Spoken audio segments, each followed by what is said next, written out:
Amables televidentes, muy buenas noches. Bienvenidos a Congreso y Sociedad, el programa institucional de la Secretaría General del Senado de la República. Un aire fresco de paz se respira en Colombia. Todos los colombianos están impelidos a estudiar los acuerdos de paz logrados entre el gobierno y la guerrilla de la FARC en La Habana, para votar en un plebiscito el 2 de octubre próximo si ratifican o no esos acuerdos. Nuestro invitado es un protagonista de este proceso de paz, un excombatiente del M-19, el politólogo Griserio Perdomo. Bienvenido, doctor Griserio Perdomo, a Congreso y Sociedad. Muy buenas, gracias por invitarme a este espacio, y es bueno contar algo de las experiencias nuestras para mirar qué se avecina para Colombia. Hay una sonrisa en su rostro. Lo entusiasma este proceso de paz que se ha logrado con la más antigua de las guerrillas de América Latina, con las FARC, el movimiento comunista, de inspiración comunista, que durante tantos años ha combatido en las montañas de Colombia. Es una gran ganancia para el país, es una gran ganancia para las instituciones, para la democracia, es una gran ganancia este proceso de paz. Sacar del movimiento armado un montón de gente entrenados ya es una tranquilidad que puede respirar Colombia, puede respirar no solamente Colombia, sino América Latina y el mundo. Por eso este proceso de paz tiene un gran consenso internacional.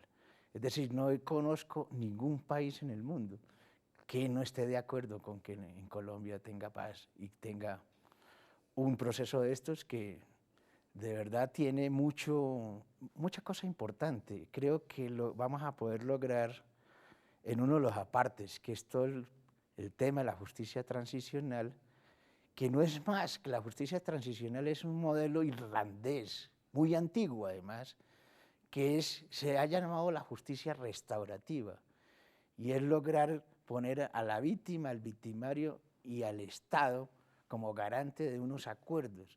Yo creo que va a ser el inicio de, por fin, en Colombia vamos a tener reconciliación nacional. Aquí se necesita la reconciliación nacional. ¿Hay una transición política que nos lleve hacia la construcción de una verdadera democracia a través de estos acuerdos? Tiene que haber voluntad política, pero lo fundamental de los colombianos es que las heridas desde el siglo XIX están abiertas. Y yo creo que este proceso de paz nos da las pautas para iniciar la reconciliación de los colombianos, que estamos en mora de hacerlo. Creo que ese de justicia transicional, donde tiene la oportunidad civiles que han estado involucrados en el conflicto armado, las Fuerzas Armadas que han estado involucradas en el conflicto armado y que de una u otra forma están condenadas, algunos elementos de las Fuerzas Armadas, y la guerrilla que ganó con esto, el tema de poder ingresar a la sociedad y a la comunidad internacional, porque es que el tema de la justicia transicional va a tener el aval de la justicia internacional. Eso posibilita que en Colombia empiece la reconciliación nacional, que es lo más importante de los colombianos. Nos hace falta, estamos en deuda con ella. Pero los opositores a este proceso de paz y que votarán no en el referendo, precisamente cuestionan esa justicia transicional como una ruptura del Estado de Derecho. El proceso, pues obviamente no tiene el consenso nacional. Lo ideal era que se fuera metiendo todos los sectores y las fuerzas vivas al tema de los acuerdos. Pero obviamente por orgullos, por cálculos electorales, por el pasado, etcétera, etcétera, inclusive por el temor a que el presidente se gane el Premio Nobel de Paz, eso hace de que va a haber, pues obviamente, una gente que está impulsando el no, pero eso es normal en las democracias. Me parece a mí que el sí va a ganar porque hay optimismo en la sociedad. Por fin la gente cree que la guerrilla va a dejar las armas. El problema con las FARC era que la gente no cree, que su imagen favorable en la sociedad es muy poca, pero ya con todo esto que se ha hecho, que lo más seguro es que se firme en poco tiempo ya el acuerdo en Naciones Unidas, donde donde se haya escogido el sitio, la gente sí va a creer con todos los protocolos, con Naciones Unidas de garantes del proceso, ya la sociedad comienza a creer de que las FARC sí van a dejar las armas. El problema era de cómo vienen intentos de negociar la paz con la FARC desde Belisario Betancur, todos los periodos presidenciales, y no ha sido posible. Pues hoy en día la gente sí cree que es posible ese acuerdo de paz y que sí van a dejar las armas, que es lo que más le importa a la sociedad colombiana. Veamos en retrospectiva histórica qué paralelismos hay entre este proceso de paz del M-19 y el proceso de paz que felizmente se ha cumplido con las FARC. Bueno, lo que tenemos que decir es que la sociedad tiene que estar tranquila, porque el proceso de paz del M-19 es un proceso exitoso. Mire, nosotros duramos negociando durante todo el 88 y 89, el proceso de paz con el M-19. Fue más rápido que el de las FARC. Todo el acuerdo que se negoció, que fue un acuerdo inclusive que participó la sociedad, porque armamos 3 mesas de análisis y concertación, donde participaron sindicatos, participó la clase política, los partidos políticos, las universidades, los campesinos, los indígenas, y ese acuerdo se cayó el 17 de diciembre de 1989, se hundió el proceso y el acuerdo con el M-19. El M-19 ya tenía la decisión tomada, ya estaba maduro para hacer el acuerdo de paz, y logramos y salimos a las calles, y estaba todo el mundo detrás del M-19 y fundamentalmente de Carlos Pizarro, y eso fue posible. Hacer un acuerdo con el gobierno fue verbal, y el acuerdo con Virgilio Barco, yo hablé 2 veces, mi acuerdo con el presidente Virgilio Barco, y el acuerdo era simplemente convocar a una Asamblea Nacional Constituyente. Por eso nos inventamos el tema de la 7ª papeleta y logramos que eso tuviera movilización social, y fueron los estudiantes protagonistas de esa 7ª papeleta, que fue útil para la convocatoria a una Asamblea Nacional Constituyente. Y eso hizo de que el proceso de paz del M-19 fuera lo que decía un filósofo muy prestigioso colombiano, Estanislao Zuleta, decía unas frases muy, muy bonitas.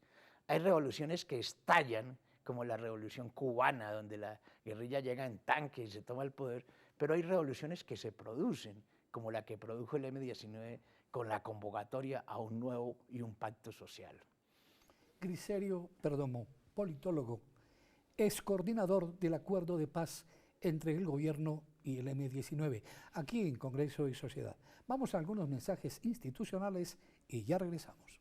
¿Sabe usted quién puede presentar proyectos para que se conviertan en ley? En Colombia pueden presentar proyectos de ley los senadores y representantes a la Cámara, los ministros, las altas cortes, entre otros altos funcionarios del Estado, quienes poseen iniciativa legislativa. También la iniciativa legislativa es un mecanismo de participación que faculta a los ciudadanos, a concejales o diputados del país a presentar proyectos de ley o de reforma a la Constitución. Para presentar una iniciativa popular por parte de los ciudadanos se debe elegir un comité promotor de la propuesta e inscribir la solicitud. Luego se debe recolectar un número de firmas válidas igual o superior al 5% del censo electoral. Si se cumplen estos requisitos, la registraduría expedirá la certificación. Con esto, el proyecto de ley o de reforma a la Constitución podrá ser radicado en las secretarías del Congreso y deberá iniciar su trámite con mensaje de urgencia para que tenga prioridad sobre los demás proyectos.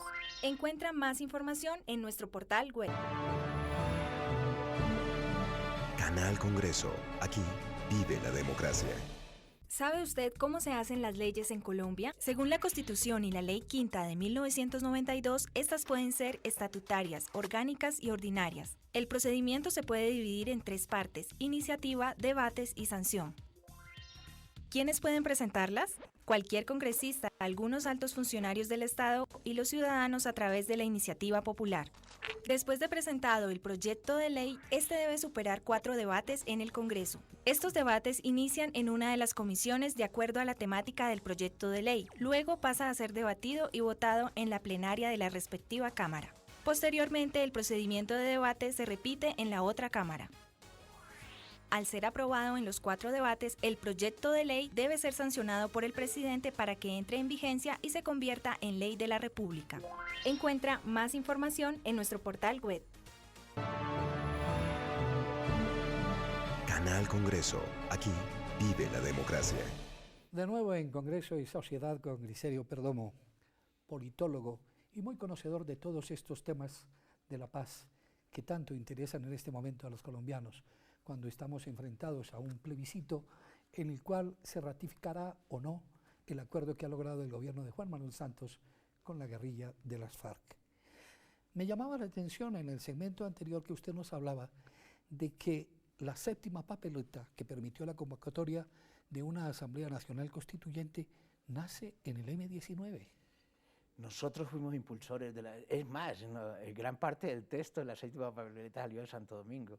Los recursos, yo traje los recursos para Bogotá porque yo era el coordinador de los voceros del M-19 y traje los recursos, no me acuerdo cuánta plata, pero traje los recursos para el impulso de la convocatoria de la séptima papeleta, eran como 35 millones de pesos, alguna cosa de esas que traje de Santo Domingo. Le estoy contando esto que jamás lo he contado, jamás lo he contado, pero traje los recursos y el texto para la convocatoria, la séptima papeleta, y eso no es lo que lo he contado. Y de eso se apersonaron unos líderes, unos jóvenes se apersonaron estudiantes, sindicatos, todo el mundo. Era una necesidad la convocatoria a una nueva Asamblea Nacional Constituyente porque pues había movimientos cívicos regionales, el país estaba, y no cabía ya en la Constitución del 86 que se manejaba con un solo artículo. El país, que era el artículo de 120, era el estado de sitio. Era simple y llanamente el país se manejaba con el famoso estado de sitio. El país del estado de sitio. El estado de sitio y el estatuto de guerra, además. Y el estatuto de guerra. Que llegó a su máxima expresión el gobierno de Turbay, con el estatuto de seguridad. Me trae a colación lo que estamos tratando en este momento, la enorme popularidad que llegó a tener el movimiento 19 de abril, el M-19, como guerrilla. El M-19 cogió las banderas de un fraude electoral, por eso se llamó Movimiento 19 de Abril, que fue el fraude de las elecciones del 9 de abril de 1970, que supuestamente el general Rojas Pinilla había ganado. Y por cumplir los acuerdos del Frente Nacional, pues se la entregaron a Misael Pastrana Borrero del Partido Conservador, porque le tocaba al Partido Conservador. Sobre esas banderas, el M-19 se monta sobre una base eminentemente nacional. Por eso su primera acción, o su símbolo más importante fue la espada de Bolívar, porque el M-19 no buscó ideólogos de otras partes, sino que buscó la historia nacional, y entonces por eso reivindicaba a Bolívar. Además, sus líderes eran muy carismáticos. Y comenzó a hacer acciones tipo Robin Hood, es decir, coger alimentos y entregarlos a la gente más pobre. Y tenía una consigna fundamental, y es que de cada acción militar que elaboraba el M-19, el 80% tendría que ser para beneficio político y un 20% para beneficio militar. Es decir, la ecuación fundamentalmente era la actividad de la política. Por eso el M-19 estaba conectado con el país y tuvo mucha popularidad. Es decir, nunca se ligó de la percepción ciudadana. Cuando uno está metido en el monte, pues uno no sabe ni cuánto cuesta una libra de arroz, no sabe cuánto cuesta la plata. Y esa es una de las dificultades que se encuentra el movimiento insurgente en el monte. ¿Fue más el M-19 una guerrilla urbana? Fue urbana y rural, porque de todas formas, si hubiera sostenido como guerrilla urbana, le hubiera pasado los Tupamaros, que hubieran desaparecido. Por eso tomó la decisión de hacer una guerrilla también rural. Pizarro fue un tipo que logró, en el último periodo, conectarse con la sociedad, con el país. Prácticamente él logró tomar la decisión y luego llegar al consenso de la organización. Y eso fue muy importante porque lo hizo en el momento exacto.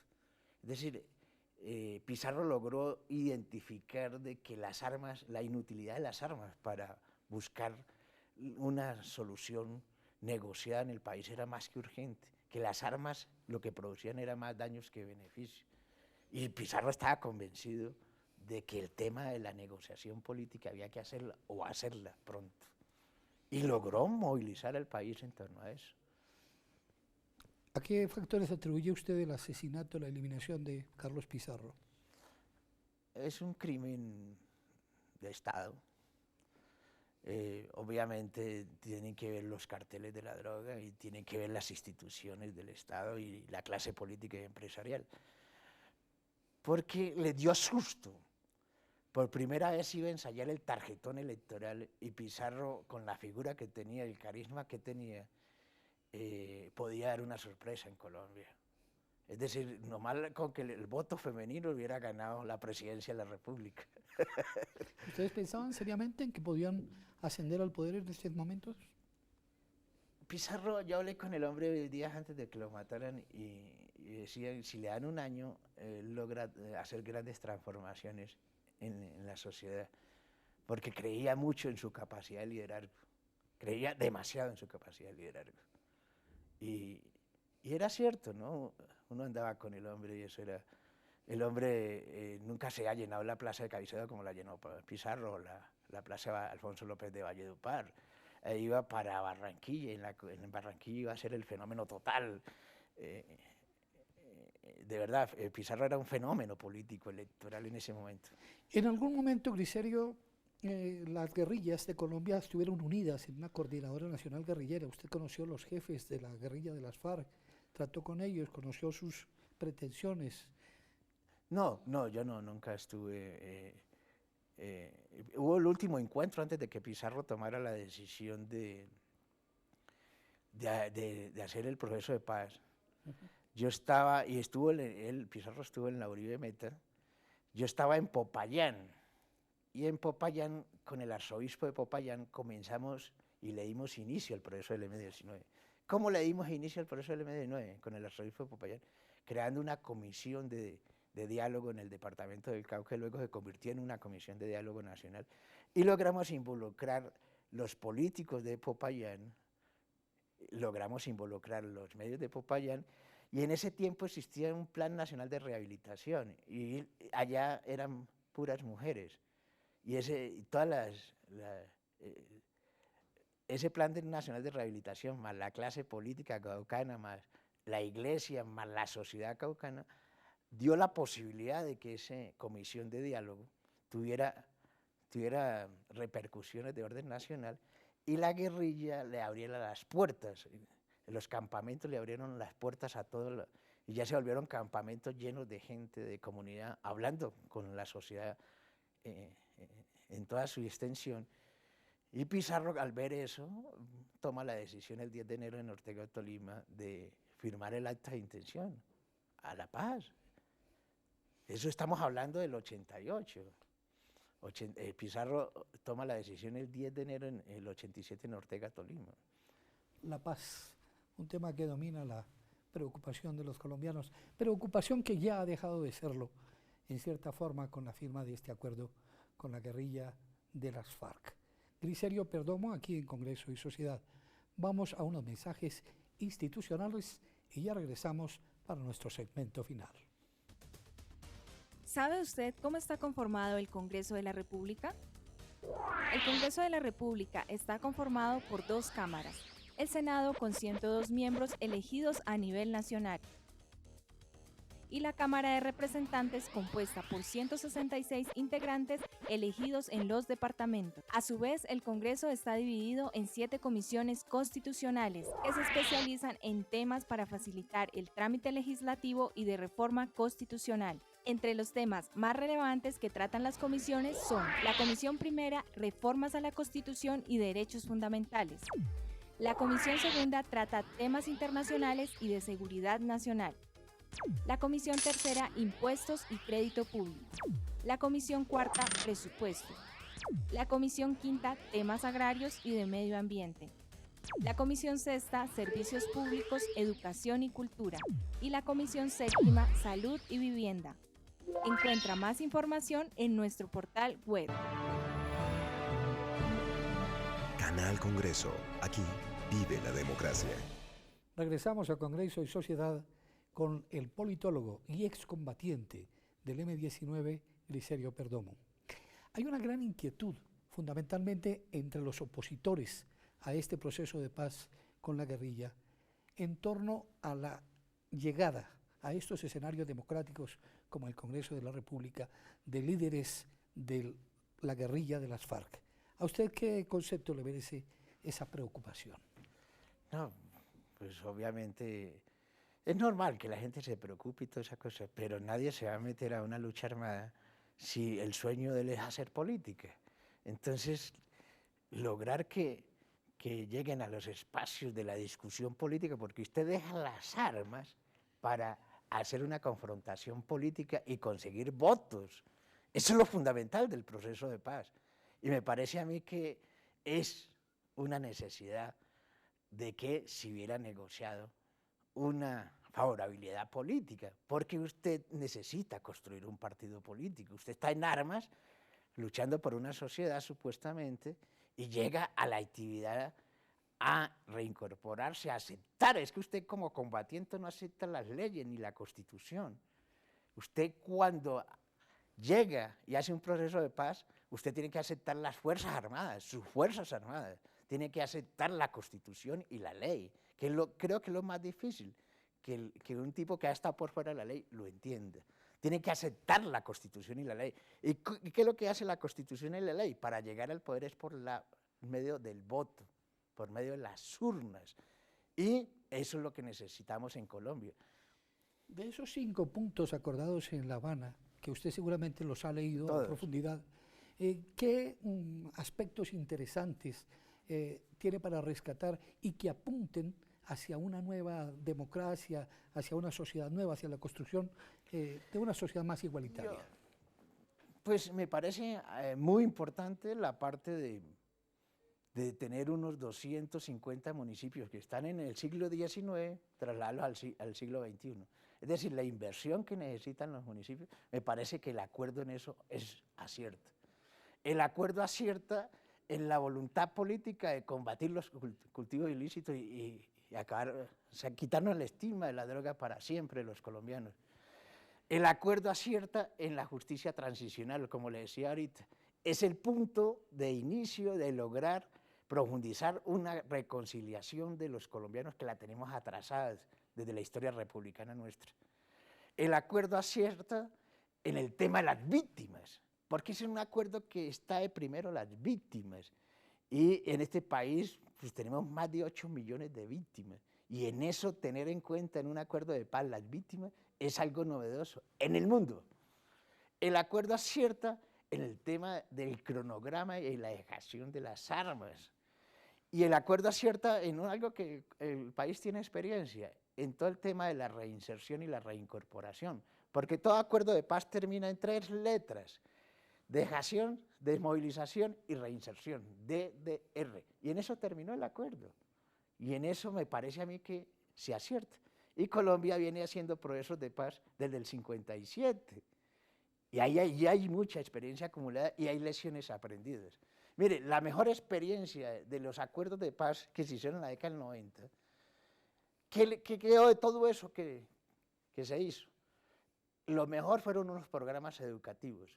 Un programa educativo de validación de bachillerato en básica y media con énfasis en convivencia pacífica. Se graduaron 45.000 personas, no solamente combatientes, sino gente que estaba afectada por el conflicto, zonas prisioneras del conflicto. Y se hizo un programa universitario de pregrado, el único programa de pregrado que existe en Colombia para el posconflicto, que se llama además Estudios Políticos y Resolución de Conflictos. Ese programa lo diseñamos con la Universidad del Valle, lo elaboramos 3 personas, Adolfo Tortuga, que hoy es rector de la Universidad Pedagógica, José Joaquín Bayona, que es profesor de la Universidad del Valle, y yo lo escribimos, ese programa, y ese programa tuvo la validez.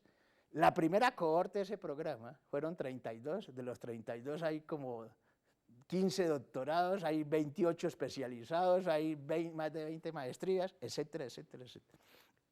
Es de lo más exitoso que se pudo, y todas las evaluaciones apuntan a ello. Que si le apuntamos al tema educativo en el posconflicto, Si el énfasis es el tema educativo, salimos y el proceso de paz va a ser un proceso de paz duradero. Allí está la clave, en la educación. ¿Qué puntos críticos puede encontrar usted que argumente y que ponga a andar la oposición a este proceso en el posconflicto? No, la única es una serie de mentiras, pero eso se va aclimatando. Yo creo que la oposición calculó mal y tomó muy rápido la decisión del no. Yo creo que la oposición, Uribe debió haberse montado en el proceso de paz, porque es que el proceso de paz no es solamente lo que ha ocurrido durante el gobierno de Santos, el proceso de paz viene y es un acumulado histórico. Es decir, para cambiar la mentalidad de un guerrillero, para meterse a un proceso de paz, dura mucho tiempo y solamente es un estado de madurez, como también del gobierno, es un estado de madurez.